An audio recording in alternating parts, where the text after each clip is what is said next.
Hi, everybody. It's so wonderful to be with this group again.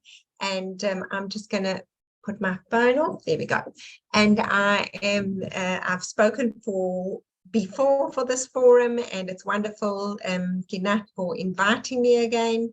And it's lovely to see such a big turnout. So just a small little bit of background about me. I started off as a reflexologist, wanting to help people be well. It came as a career change after my dad was diagnosed with cancer and then he died. So I was in interior design, and then I had a real 180-degree change to move into the healing world. And I went to study reflexology to really help people be active participants in their own healing journey. And Then you really became an interior designer. An interior designer. Yeah, real. That's beautiful. Yeah, that's exactly what happened. And then while that was wonderful because I felt I was able to help people through their bodies, it became frustrating for me because I couldn't help them with their anguish. When like cancer patients would say to me, like, why do I have to be sick? I was like, I don't know. Let me just work your immune system. Or they'd say to me, how come I can't have a baby? I'd be such a wonderful mom. I'd say, I don't know, but let me just work your hormonal system. So all of this was very, very frustrating for me. And then I was lucky enough to come across the teachings of Dr. Viktor Frankl through his wonderful book, Man's Search for Meaning. And he was a survivor of the Holocaust, and he wrote a book about finding meaning in difficult times. And I think this book is applicable to absolutely anyone who's ever been born, because we all go through difficulties and challenges. And if we can stop asking the question of why me and start asking the question, what now, then we have more of a chance of overcoming these difficulties and challenges. So when I learned these tools through logotherapy, I was able to start helping my clients with their questions. Why do I have to be sick? And why can't I have a baby? And more questions like that. Why do I have to have an autoimmune disease? Or why do I have insomnia? So we were able to delve a little bit deeper and start taking care of not just the body, but the soul as well, and the mind. So I became really fascinated and intrigued by this beautiful mind-body connection and how these things play about with each other. And then always I've been like the eternal student. I was thinking that, smiling, that I went on to study bereavement counseling because I feel like people have losses, even along the way of illness. There's losses of people, losses of opportunities, losses of careers we should have taken and we didn't. So there's a lot of unfinished business that many of us are carrying around with us in our lives. And so this also helped me now to be able to also help myself with my own losses, but to help others with their bereavement and their grief as well. And after this, I studied somatic experiencing, which has been the real highlight for me, which is like the glue that brings everything together. And somatic experience is a trauma therapy counseling of going inside the body and working with the nervous system to discharge activated and stored trauma from the body. And it is deeply healing, and can really help people who are suffering from PTSD to go back to their selves. We take the electricity of the memory. We can't, take the memory away because what happened. But what we can do is discharge the electricity around the event so that you see it or experience it in a different light. So for me, now that, all these tools have evolved for me, I feel that in a sense, it is very empowering for the clients that I'm working with, that yes, this is in your life and what can we do about it? So actually today's topic that I've chosen to speak about is the difference between being healed and being cured. And for me, this is a major topic because, and we're going to explore it together. So I'm going to start off with a quote from Rumi. And his quote is, "The wound is the place where the light enters you." Right? So we're all going to go through times in our life where we feel wounded, where we feel damaged, or things have happened that we didn't want to happen, or things are here in our life and present circumstances which we didn't want. And what Rumi is suggesting here is that these cracks are the places where light can come in. So we're going to look at that when we see this difference between being healed and being cured. So the online etymology dictionary shows the origins of the words healing and health to be wholeness and being whole. And they originate from the Latin word "kalo," okay, which is a restoration of wholeness and becoming whole. And the word cure comes out to mean a restoration of health and eliminating all evidence of disease. So through my journey to uncover the differences between healing and curing, one of my discoveries and the work that I do with my clients was about the role that the patient plays in his own healing journey. When we go to, and I believe we go to doctors, I believe we work with doctors, but if we go under these circumstances, doctor, you heal me, right? That's not going to work. What needs to be is a responsibility taken by the patient in an active role in their own healing journey. So wanting to know, why are you doing these blood tests? What are my options here? Why are you suggesting this is the best route for me to take or the best treatment for me to take? Of becoming an active participant in your healing journey.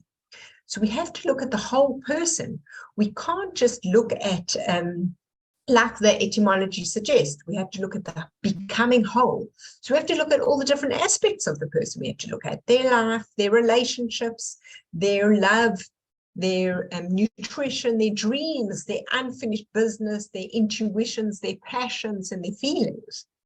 And one of the scientists and doctors that I follow, Carolyn Mace and Dr. Norman Sheely, in their book together, they state, we know that there is no chemical cure for emotional injuries, nor can surgery remove painful memories of being abused as a child.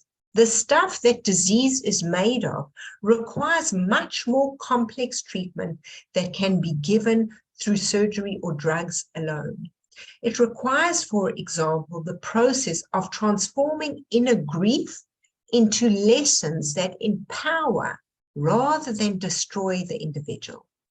So if we look at this, we see that life, difficulties, and challenge happens to everyone. If that's going to take us down, then we can't move through it. But if we're going to look and start asking questions maybe in a different way, how can I use this? What can I do with this? Then we'll start getting a different experience. So what really is healing? And Dr. Rachel Naomi Remen, she's a professor and founder of the Institute for the Study of Health and Illness.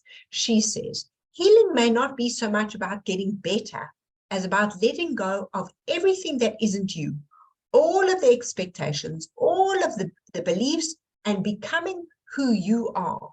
So she is suggesting that healing is a journey to discover ourselves, our authentic self.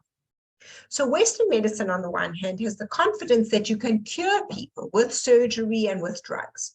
And alternative practitioners know that the body has its own innate wisdom and ability to heal itself. And the role of the patient is actually to help their bodies accomplish what the body is designed to do. So I like to think of it as illness coming to an address. This is who I am today. This thing lands in my life. This is the address where I live. This is who I am and how I'm made up. Okay. And if we are able to change the address in any way, physically, emotionally, mentally, spiritually, and look at all these different parts and aspects that make up who we are, then the illness is at the wrong place. So if we are an address and the illness comes to this, I don't see your name here. Sharon, loved what I just said now. Okay. If we are able to change our address, then this is the start of changing our life and bringing healing into our life. So we have to look at the whole person to come to a place of healing. The doctors are trained to cure, but not to heal. Healing implies, as we said in the beginning, making ourselves whole. So Dr. Lissa Rankin, she says, you can cure without healing, and you can heal without curing. In medical school and residency, most of our training focused on curing. Very little attention was focused on healing. You might heal a fracture or heal a gaping surgery wound, but healing a person, nah, that's what she says, and she's a doctor. So I always say that the goal of life for all of us is not actually to live forever.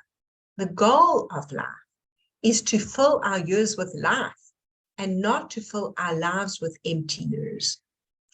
So we have to look at, even the greatest of human beings, Mandela, Mother Teresa, Moses, all these wonderful human beings who achieved so much, they didn't live forever. So that's not what we're here for. We are actually here to fill our lives with meaning and purpose. So Dr. Bernie Siegel, who was a very big influence on my life and my changing career through his book, Love, Medicine and Miracles. It was written over 30 years ago. And actually, last year, I published a book, and I'll give you details at the end of it. He has given me his stamp of approval. I've been in contact with him. He has read my book, and he absolutely loved it. Thanks. So I'm really thrilled, and I quote him a lot. And he says, how can people who are cured of cancer using Western medicine approach like surgery and chemotherapy end up dying from it anyway? Because while their bodies may have been temporarily cured, their minds and hearts and spirits were not healed from whatever it was that brought the cancer on in the first place. Cures are only effective if healing takes place on a deeper level. And this can occur if there is a partnership between doctors and patients, where the patient feels empowered and involved in their healing process. And Dr. Siegel used to say that his favorite patients was the ones who would come in and say, before you take my blood, what are you using it for? Don't tell me how to wear my hospital gown. I'll wear it any way I want to, right? Those are the ones, he said, are the ones that are getting healed, okay? So the role of the patient, because at some time we're all going to be patients of some sort. And exactly 1 year ago, I had, which is not the topic of today's talk, maybe another time, and it actually is written as a chapter in my book as well. I had a terrible traumatic accident. I fell on my head and I broke my neck. So I had to then look deep and, thank God you see me moving around. I'm all healed. I fractured my C2, and I took a long time of recovery of the body to come to a place of healing, of being cured, but it also took a lot of emotional and deep inner work to come to a place of being healed from a broken neck. So that actually is a separate chapter in my book that people can read about. So our role as patients, because at some time or another we've all been a patient, okay, is to look deeper into our life. What is this symptom, this disease, or this broken bone telling us, asking or begging from us? It's a bodily wake-up call that something internal, which might be mental, emotional, or spiritual, needs to be addressed.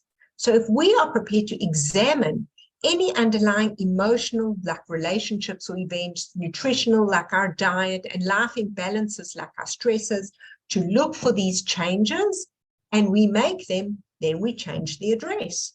We become someone else who didn't need that misfortune. Okay, so everybody has challenges in life, as we've said. And I like to say that no one lives in Disneyland.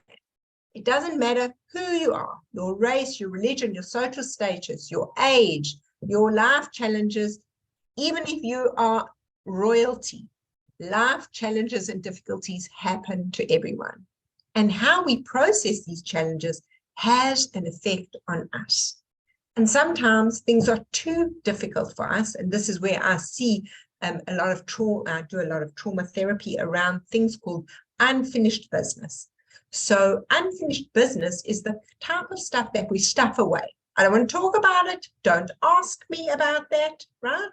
And someone asks us something and that is our response. So Carolyn Mace, she says, when she speaks about unfinished business, she says, those regrets that continue to pull at your consciousness, they're there anyway. And when we stuff away this hurt and pain or regrets, where do they go? Right? They go somewhere.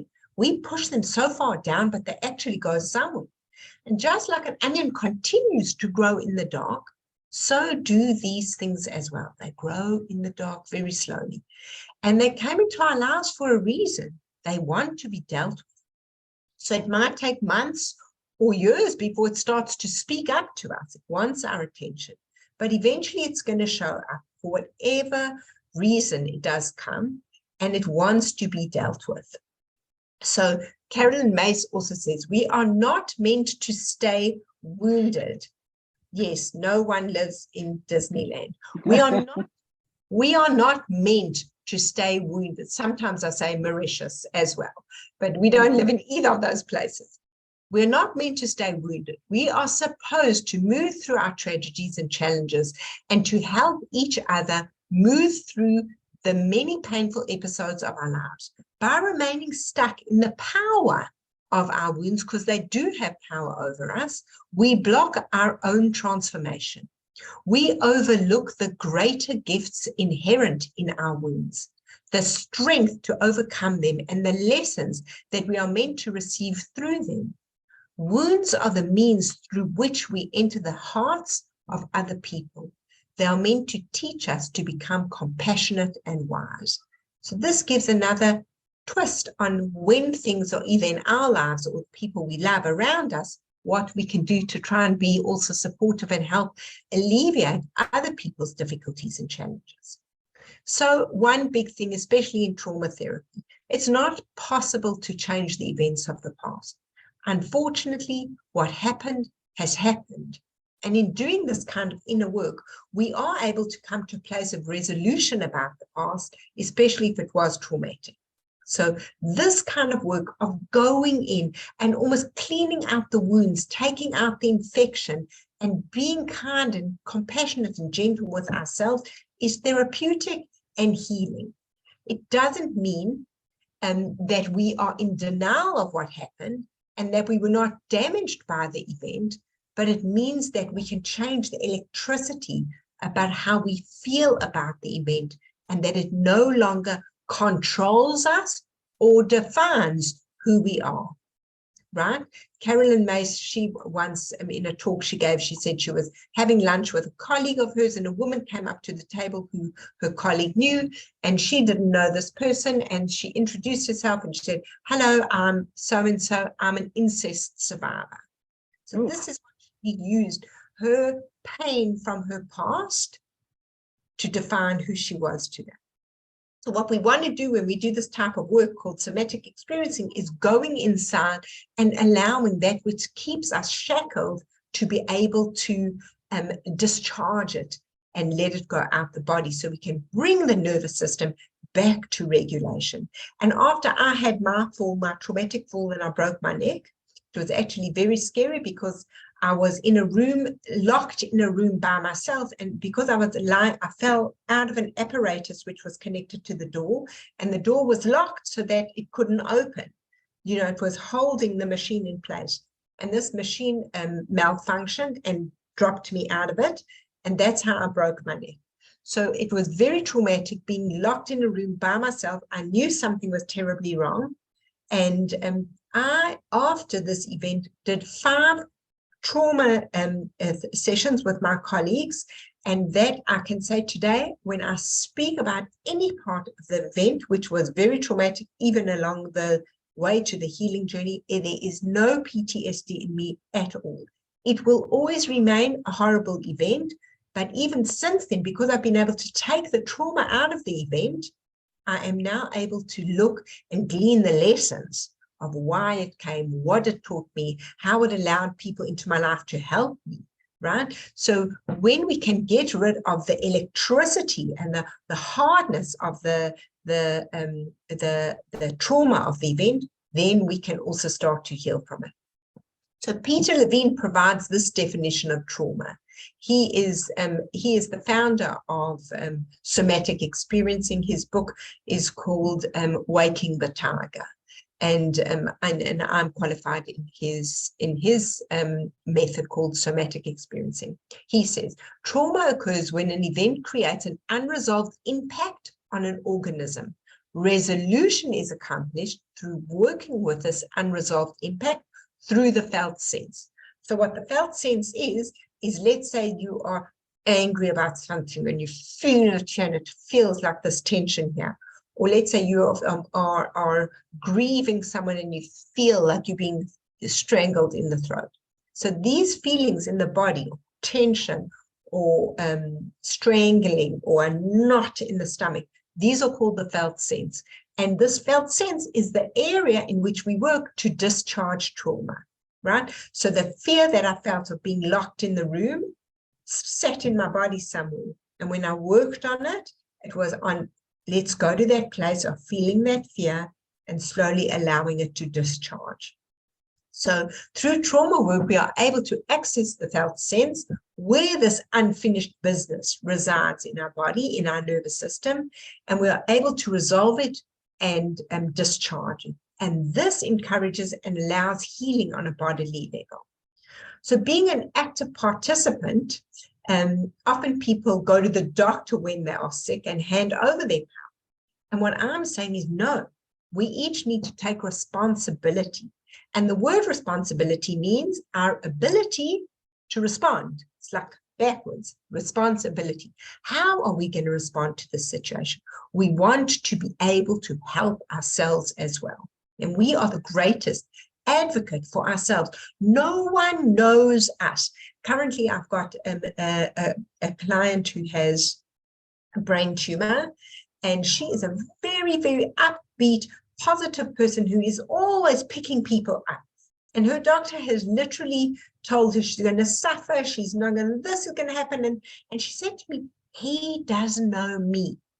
And the way I'm using to build her up is by her knowing herself deep enough, her greatness, what she has accomplished, how she helps people, because she has hope of continuing to help people. Now she wants to use her cancer as a way to be even more empathic for people because now she's been in their shoes, right? And her doctor doesn't know a thing about her. He just knows what her file says. So we want to be able to walk into a doctor's room and say, I am more than what is written by my diagnosis in this file. I have a role to play in my own healing journey, and nobody knows me better than I know myself. And that's how we partner, okay? So illness is often the jolt that people get. I like to call it an opportunity or invitation to turn their lives back on track. And the good news is it's never too late to make changes. I always say to my clients and to myself, if I woke up today breathing, it means I've got a second chance. And not just to be well and to be healed, but it means I have a second chance to also repair. If I hurt someone yesterday, someone I love, and I woke up today breathing, it means I can fix that, right? So from what I have seen from the patients and clients that I've worked with, and it's a privilege to work with people in this place, that when they start this process of healing, it's empowering. We might not be able to change the fact that there is an autoimmune disease, but that doesn't mean, just because we can't get cured, doesn't mean we can't find healing. A support group. Once a woman said to me, I've got the BRCA gene now. My mother died from breast cancer. My grandmother and my aunt all died from breast cancer. So what do you want me to do? And when I worked with her, we spoke about starting a support group. She has lost so many people. She can comfort others. She has a wealth of information on what to do next. So what are we going to do? We might not be able to change the situation, but we can still respond to it. There's so much we still can do. Right? So this is empowering when we start this process of looking for healing. Okay. Accountability does not have to mean that you berate yourself for the past. What did I do to bring this into my life? And I lived in such a terrible manner, and now this has come to haunt me. We don't do that at all. We look at the situation, the current situation, from a loving opportunity of how we can show up to ourselves today. We can come to a place of healing through this process of introspection and love and care for ourselves. When we change internally, our lives change externally. So I want to share just a story that happened with me. And can you let me know what time I've got till 5 o'clock? Is that right? With questions? Quarter of about. So many years ago, my eldest daughter was hit her teenage years, and I didn't know what hit me. It was a very, very challenging time. It was very hard for me to deal with her rebellion, and she was going against my belief system, my values, lots of things. And we were really, we were not getting along well. And at the same time, I developed in my left wrist a ganglion which made working as a reflexologist very difficult, because I couldn't do this movement. And I also couldn't do yoga, which was my, soul internal replenisher. So I went to my doctor, who's a wonderful, wonderful woman. She's Chinese medicine practitioner. She's a homeopath and a GP. So I feel like covered on every base with her. And she tried everything. We did acupuncture, and we did homeopathic remedies, and we did Chinese medicine herbs, and we did absolutely everything. And we just could not get this thing to shift. And one day she said to me, Devorah, you've earned your operation. I'm like, what? I'm not going to have an operation. She said, like, we're out of things to try. So I was speaking to my very good friend, and she said to me, don't you work with people around stuff like this? Like, don't you investigate what's your risk telling you? I was like, oh yeah, like I hadn't even done that, that own self-work on myself. So then I began to look into my wrist. And in traditional Chinese medicine, this was my left wrist. The left side of the body can be broken down in Chinese medicine in many different ways. The left side is feminine energy, the right side is masculine energy, and the left side is connected to the right brain, which is our creative side, our feminine side, and everyone has both sides. And the left side of the brain is more logical, analytic, business. But this was on my left side of my body. So I knew that it was something to do with one of the females in my life, ding, ding, ding. And so I started digging a little bit deeper. So I have this book by Deb Shapiro, and I consulted this book. I call it my Bible, for further insights into the body-mind dialogue. And she says in the book, if your wrist hurts, there is an activity you are resisting, avoiding, wishing you were not doing, or feel restricted from doing. I thought, wow, that's interesting. I didn't know what it was. And she said, do you feel unable to do what is being asked of you? And I still wasn't sure. And then I realized that if this is a female thing, the female who I was having problems with was my daughter. So I had been so caught up in my own anger at the situation, focusing on myself, the pain and the loss of my beautiful, innocent little girl who was now this horrible teenager.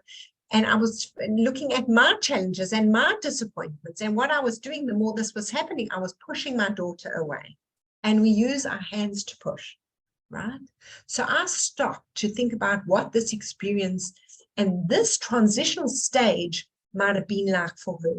How lonely she was without having a supportive mom to help guide her through the stage. I was so disapproving and disappointed with her that I was not even offering her any love.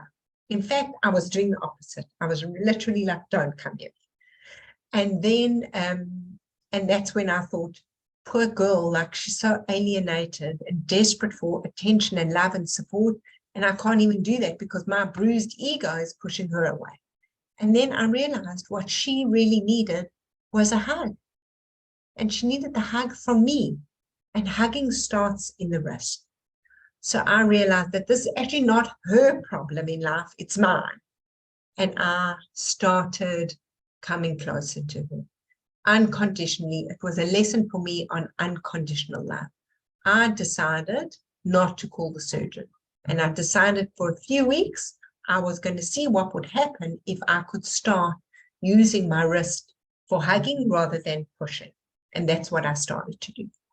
So the healing, which started from the inner work on myself, progressed and progressed. And 3 weeks later, my ganglion was gone. And I'm not lying. This is my own personal story.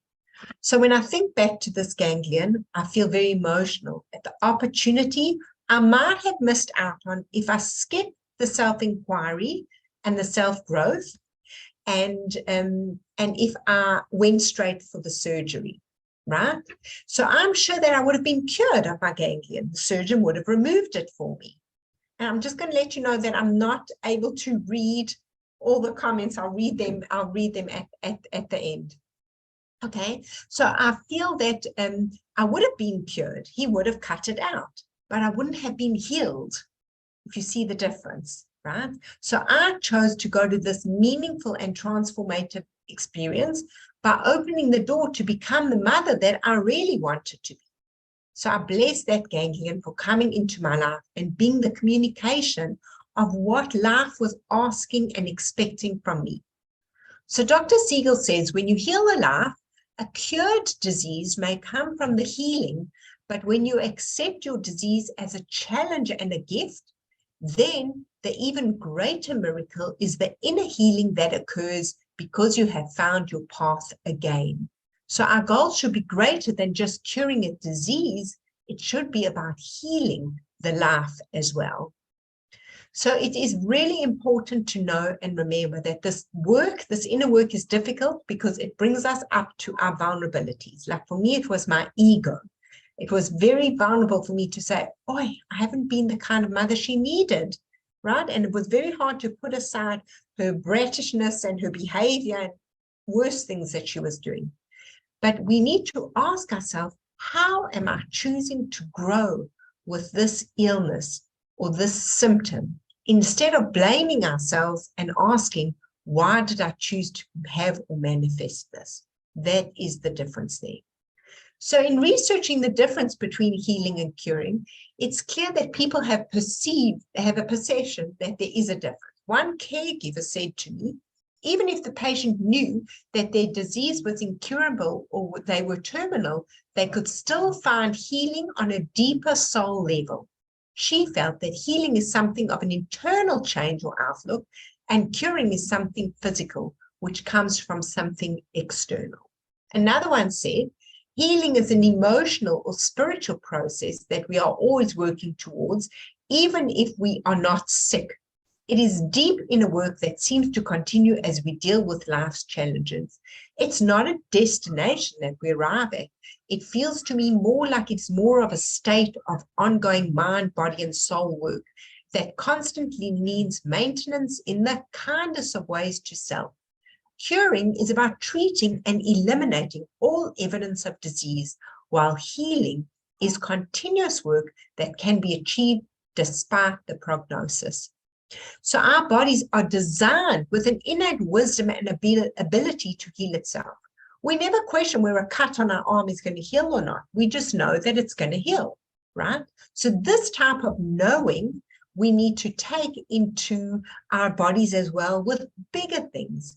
Our bodies know how to heal. We want to start creating a dialogue with our bodies as well.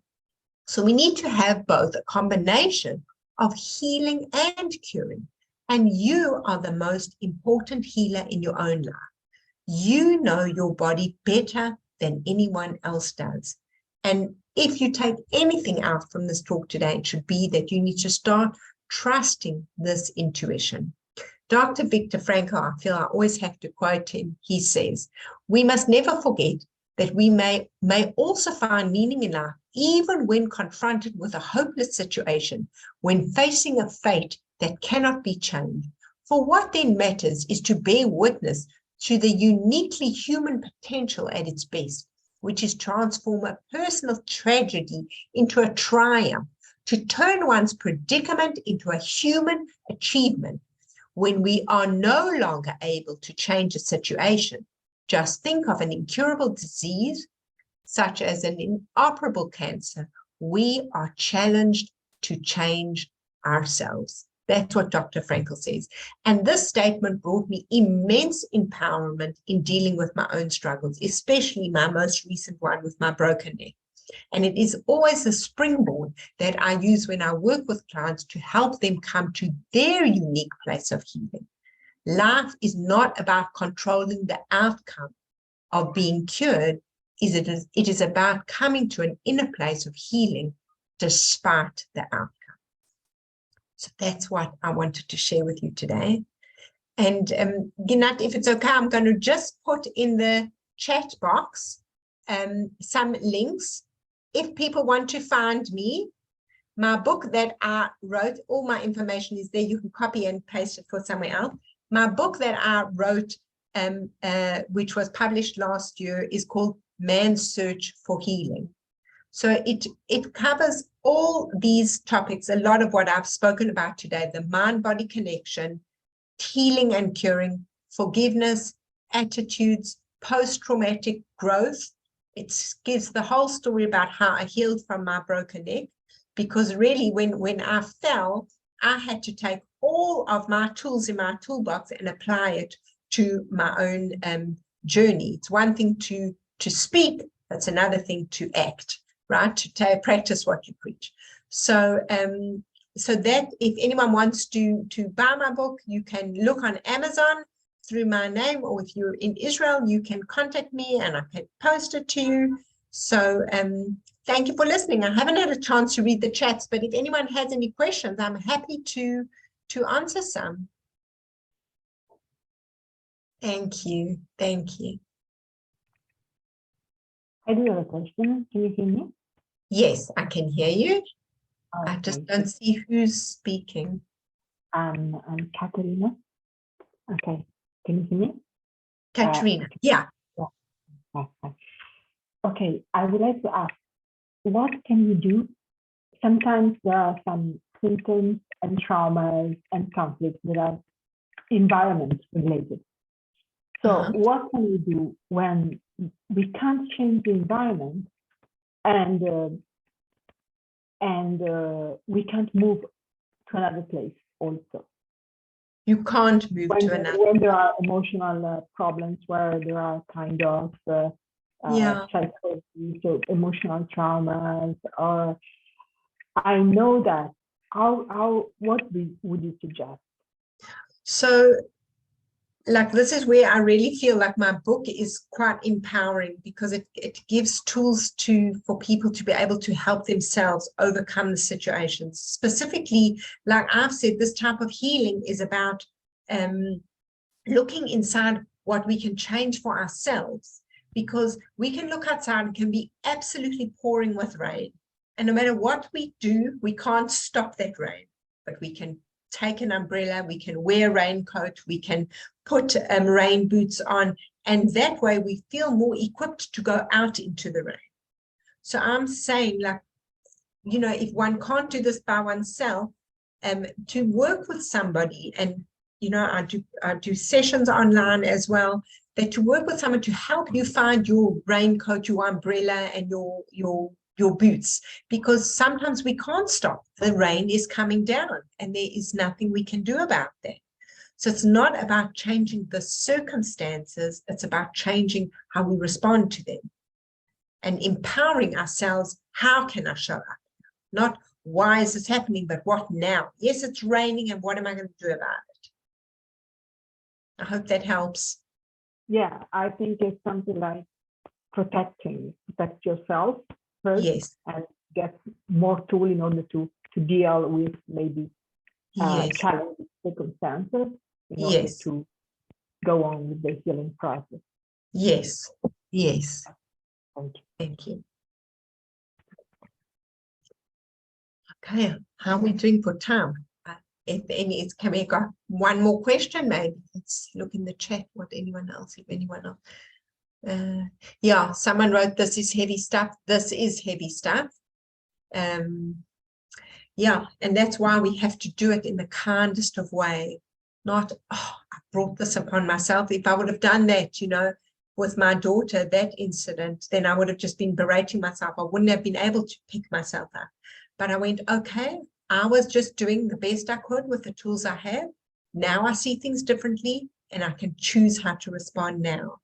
Like I always feel, and actually Dr. Frankl did this. He modeled this for us in the concentration camps. He said he knew that every day he was doing menial work, absolutely starving, using his hands, which he used for surgery. He was building railway tracks, right?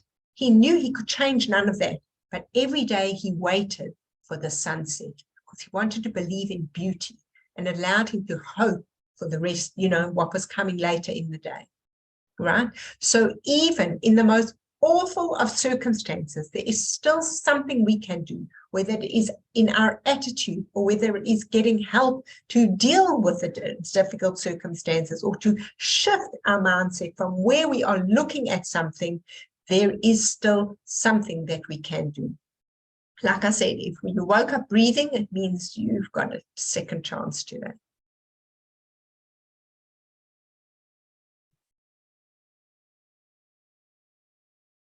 Thank you. Thank you.